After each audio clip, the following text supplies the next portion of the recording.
High there, welcome back to my channel. আজকে আমি তোমাদের সাথে শেয়ার করব 32 সাইজের princess cut blouse cutting stitching tutorial, সাথে দারুণ একটা ব্যাকনেক ডিজাইন আর থাকছে স্লিভস ডিজাইন। তো চলো আর দেরি না করে শুরু করি।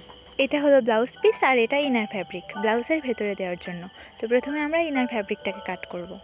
ইনার ফ্যাব্রিকটাকে এইভাবে এক ভাঁজ করে নিয়েছি ব্লাউজের ব্যাক পার্ট কাটার জন্য। ব্লাউজের ঝুল থাকবে 13 ইঞ্চ, তো আমরা 1 ইঞ্চ এক্সট্রা নিয়ে নেব সেলাইয়ের জন্য 14 ইঞ্চ। এরপর এই 14 ইঞ্চ বরাবর এরকম একটা সোজা লাইন টেনে নেব। কাঁধের জন্য নিয়ে নেব 7 ইঞ্চ, কারণ এটা বোটনেকের ব্লাউজ হবে। এরপর এই 7 ইঞ্চ বরাবর একটা সোজা লাইন টেনে নেব। আর্ম হোলের জন্য নেব 6.5 ইঞ্চ এবং ওই 6.5 ইঞ্চ বরাবর এইভাবে সোজা লাইন টেনে নেব। এটা যেহেতু 32 সাইজের ব্লাউজ, তাই 32টাকে 4 ভাগ করলে আমরা পেয়ে যাচ্ছি 8, তাই চেস্ট নিয়ে নেব 8 ইঞ্চ এবং 1.5 ইঞ্চ এক্সট্রা নিয়ে নেব যাতে ব্লাউজটাকে পরে ঢিলা করা যায়। এবার এই মার্কিংগুলো থেকে সোজা লাইন টেনে নেব। এবার এই কর্নারের 1 ইঞ্চ উপর থেকে এইভাবে রাউন্ড শেপ দিয়ে আর্ম হোল বানিয়ে নেব। এবার এটাকে কাট করে নেব। Back part cutting ready. এবার আমরা ফ্রন্ট পার্ট কাট করব। ফ্রন্ট পার্ট কাটিংয়ের জন্য ইনার ফ্যাব্রিকটাকে এইভাবে এক ভাঁজ করে নিয়েছি। যেহেতু ব্লাউজটার সামনে হুক হবে, সেই কারণে সামনের পার্টে এইভাবে 1/2 ইঞ্চ এক্সট্রা নিয়ে নেব।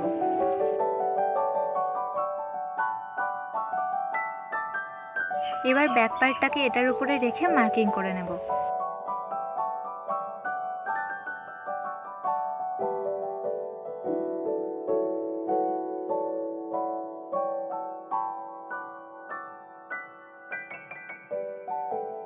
মার্কিং করা হয়ে গেলে কাঁধের দিক থেকে 9 ইঞ্চের উপরে একটা দাগ দেব। এটা যেহেতু 32 সাইজের ব্লাউজ, তাই 32কে 8 ভাগ করলে আমরা পেয়ে যাচ্ছি 4, তাই কাপ ডিস্টেন্সের জন্য 4 ইঞ্চ নিয়ে নেব। আর নিচের দিকে নিয়ে নেব 3.5 ইঞ্চ, ওপরের দিকটার থেকে 1/2 ইঞ্চ কম। এরপর এই মার্কিং দুটোকে জুড়ে দেব। এবার এখান থেকে 1.5 ইঞ্চের ওপর একটা মার্ক করব। এবার এখান থেকে উপরের দিকে 1.5 ইঞ্চ সোজা দাগ দেব এবং তারপর কার্ভ করে লাইনটাকে জুড়ে দেব। এবার এখান থেকে আর্ম হোল পর্যন্ত রাউন্ড করে একটা দাগ দিয়ে নেব। এই লাইনটা কাট করা হলে এখানে সেলাইয়ের জন্য 1 ইঞ্চ এক্সট্রা লাগবে, তো ওই 1 ইঞ্চটাকে আমরা পাশে বাড়িয়ে নেব। এরপর নিচের দিকে আরও 1.5 ইঞ্চ এক্সট্রা নিয়ে নিচ্ছি। এখানে নিচে কোমরের দিকে আমার 1 ইঞ্চ নেওয়া বেশি হয়ে গেছে, তো এটাকে আমি সেলাইয়ের সময় কাট করে বাদ দিয়ে দেব। সামনের পার্টের ঝুলটা পেছনের পার্টের থেকে 1/2 ইঞ্চ মতন বেশি নিয়ে নেব। এবার এটাকে কাট করে নেব।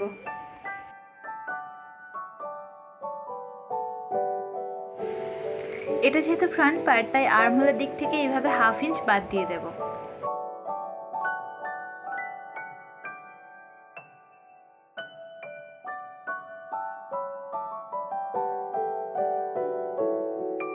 এবার গলার চওড়ার জন্য নিয়ে নেব 3.5 ইঞ্চ আর লেংথ নিয়ে নেব 5 ইঞ্চ। এরপর এই মার্কিংগুলো দিয়ে চারকোনা বক্স তৈরি করে নিয়ে গলার শেপ দিয়ে দেব। ফ্রন্ট পার্টটা পুরোপুরি কাট করা হয়ে গেছে। এবার আমরা স্লিভস কেটে নেব। স্লিভস কাটিংয়ের জন্য ইনার ফ্যাব্রিকটাকে এইভাবে 2 ভাঁজ করে নিয়েছি, তাতে করে 4টে পার্ট এসছে। হাতার ঝুল লাগবে 9.5 ইঞ্চ, তো আমরা 1 ইঞ্চ এক্সট্রা নিয়ে নেব সেলাইয়ের জন্য 10.5 ইঞ্চ এবং এই 10.5 ইঞ্চ বরাবর সোজা লাইন টেনে নেব। এরপর এই লাইন থেকে 3 ইঞ্চ নিচে একটা মার্ক করব এবং এরকম একটা সোজা দাগ দিয়ে নেব। হাতে চওড়ার জন্য লাগবে 8.5 ইঞ্চ, তো 8.5 ইঞ্চকে হাফ করে এখানে মার্ক করে নেব। আর 1.5 ইঞ্চ এক্সট্রাতেও একটা দাগ দেব যাতে ব্লাউজটা পরে ঢিলা করা যায়। এবার ব্লাউজের ব্যাক পার্টের আর্ম হোলটাকে মেপে নেব। আমরা পেয়ে যাচ্ছি 6.5 ইঞ্চ আর 1.5 ইঞ্চ এক্সট্রা, তো এখানে 6.5 ইঞ্চের উপরে একটা দাগ দেব আর 1.5 ইঞ্চ এক্সট্রাতেও একটা দাগ দেব। এবারে এই মার্কিংগুলোকে জুড়ে দেব। এরপর এখান থেকে একটা রাউন্ড শেপ দিয়ে কাট করে নেব।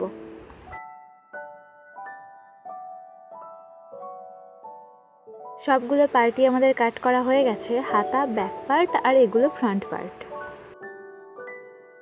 এবার ব্লাউজ পিসটাকে এই কাট করা ইনার ফ্যাব্রিকগুলোর মাপে কেটে নেব।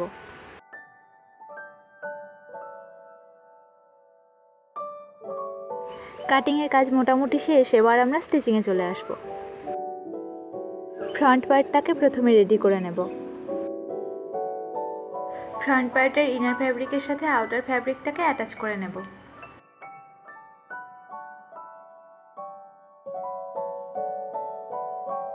অ্যাটাচ করা হয়ে গেলে এক্সট্রা আউটার ফ্যাব্রিকগুলোকে কাট করে নেব।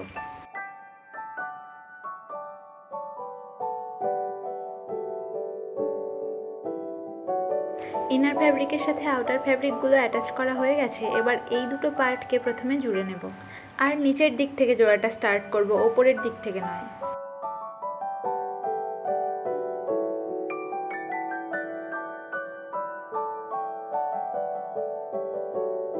জোড়া হয়ে গেলে আরও একবার সেলাই দিয়ে নেব।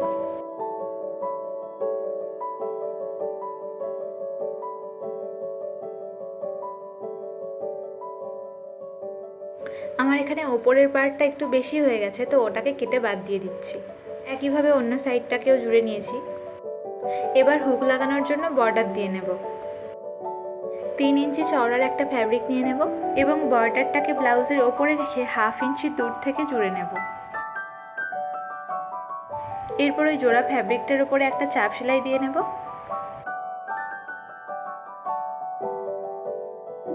এরপর এটাকে ভেতরে মুড়ে হেম সেলাই দিয়ে নেব।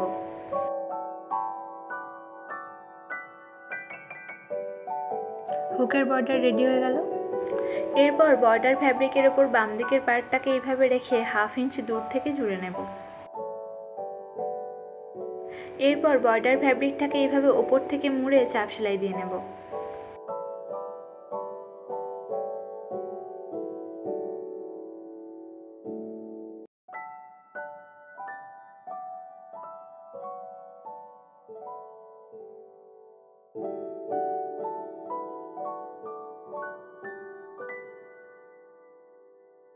এবার এক্সট্রা ইনার ফ্যাব্রিকগুলো দিয়ে গলার বর্ডার কেটে নেব।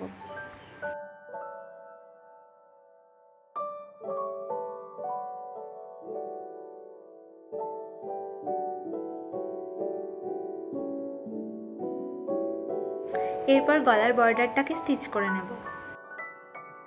বর্ডারটা স্টিচ করা হয়ে গেলে সেলাইয়ের এপার থেকে এইভাবে ছোট ছোট কাট করে নেব এবং বর্ডার ফ্যাব্রিকের ওপর দিয়ে এইভাবে চাপ সেলাই দিয়ে নেব।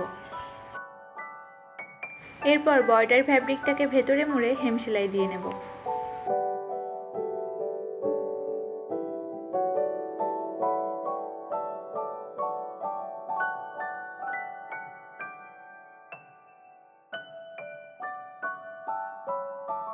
কাঁধের দিকে কিছুটা অংশ এভাবে গ্যাপ রাখবো, হেম সেলাই দেবো না। দুটো পার্টেরই গলার বর্ডার দেওয়া হয়ে গেছে। এরপর কোমরের দিকে যে 1 ইঞ্চ এক্সট্রা ছিল সেটাকে কেটে বাদ দিয়ে দেব। চেস্টের দিকে যেমন আছে তেমন থাকবে, শুধু কোমরের দিক থেকে 1 ইঞ্চ বাদ দিয়ে দেব। এবার গলার বর্ডারের মতন একই প্রসেসে কোমরের বর্ডারটাও দিয়ে নেব। কোমরের বর্ডারে পুরোটাই হেম সেলাই দিয়ে নিয়েছি, গলার মতন কোনো গ্যাপ রাখিনি। তো আমাদের ফ্রন্ট পার্ট পুরোপুরি রেডি হয়ে গেছে। এবার আমরা ব্যাক পার্টে চলে আসব। ব্যাক পার্ট স্টিচিংয়ের টিউটোরিয়ালটা আমি অন্য একটা ভিডিওতে দেখিয়েছি, তোমরা চাইলে ভিডিওটা দেখে আসতে পারো। ভিডিওটার লিঙ্ক আমি ডিসক্রিপশানে দিয়ে দিয়েছি। ব্যাক পার্ট রেডি করা হয়ে গেলে ফ্রন্ট পার্টটাকে ব্যাক পার্টের উপরে এইভাবে রেখে কাঁধ দুটোকে জুড়ে নেব। ফ্রন্ট পার্টের কাঁধের দিকে যে অল্প গ্যাপ রেখেছিলাম সেটাকে এরকম উল্টো দিকে মুড়ে নিয়ে সেলাই করে নেব।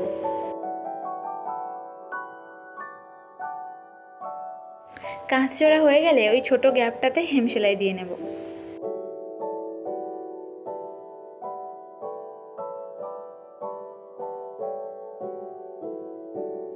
একইভাবে আরও একটা কাঁধ জুড়ে নেব। এরপর হাতা রেডি করে নেব। হাতার আউটার ফ্যাব্রিকের উপর ইনার ফ্যাব্রিকটাকে এইভাবে রেখে সেলাই করে নেব।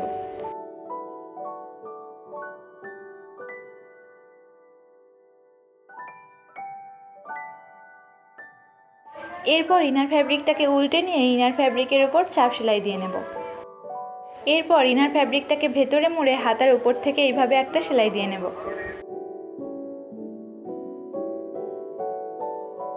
এবার ইনার ফ্যাব্রিকের সাথে আউটার ফ্যাব্রিকের ধারগুলোকে অ্যাটাচ করে নেব।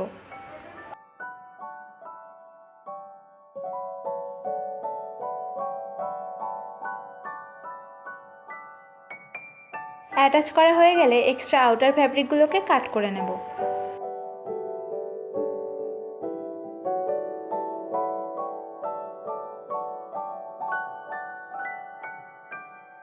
দুটো হাতা এইভাবে রেডি করে নিয়েছি। এবার হাতার ডিজাইনটা বানিয়ে নেব। হাতের নিচের দিক থেকে 5 ইঞ্চি, 9 ইঞ্চি আর 7 ইঞ্চির উপরে একটা মার্ক করব। এরপর চওড়ার দিকে একদম অল্প 1 সেমি মতন করে নিয়ে এইভাবে ডিম্বাকার শেপ দিয়ে দেব। এবার এটাকে কাট করে নেব। এবার এরকম একটা 4 কোণা ইনার ফ্যাব্রিক দিয়ে এই ডিম্বাকার শেপগুলোতে বর্ডার দিয়ে নেব।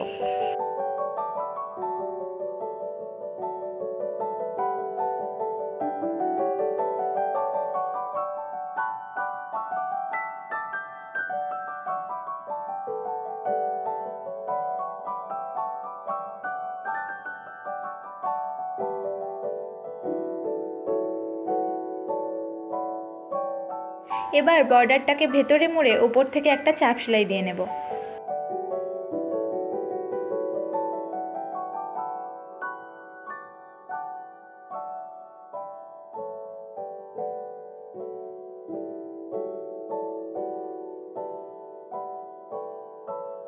চাপ সেলাই দেওয়া হয়ে গেলে বর্ডারটাকে এইভাবে ফোল্ড করে হেম সেলাই দিয়ে নেব।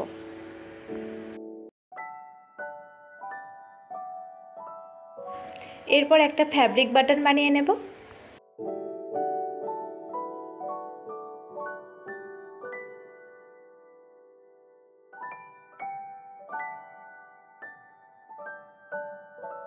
এবং একটা ছোট ফিতের টুকরো নিয়ে ডিজাইনটার মাঝখানে এইভাবে সেট করে নেব।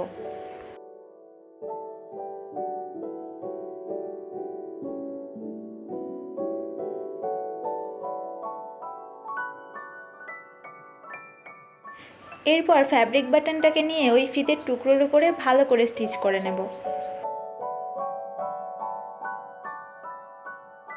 তো আমাদের স্লিভস ডিজাইন রেডি হয়ে গেল। এবার একটা হাতার উপরে আরেকটা হাতাকে ঠিক এইভাবে রেখে যে কোনো একটা দিককে সামনের দিক করে 1/2 ইঞ্চ মতন কেটে নেব।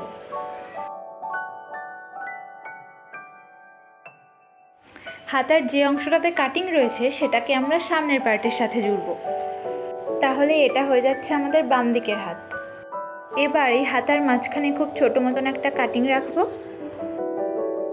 এবং ব্লাউজের কাঁধের জোড়াই অংশের উপর ওই ছোট কাটিংটাকে রেখে হাতাটাকে জুড়ে নেব।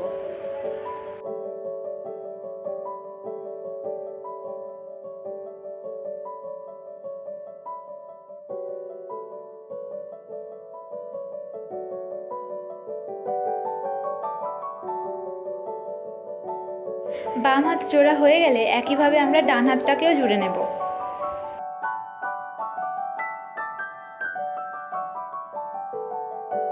এরপর ব্লাউজটার উল্টো দিক করে সাইড দুটোকে জুড়ে নেব। সাইডে 1.5 ইঞ্চ এক্সট্রা রেখে স্টিচ করে নেব।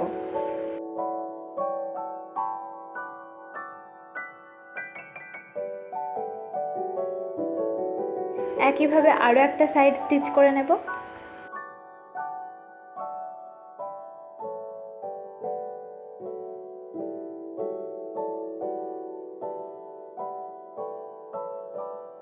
তো রেডি হয়ে গেল আমাদের 32 সাইজের প্রিন্সেস কাট ব্লাউজ।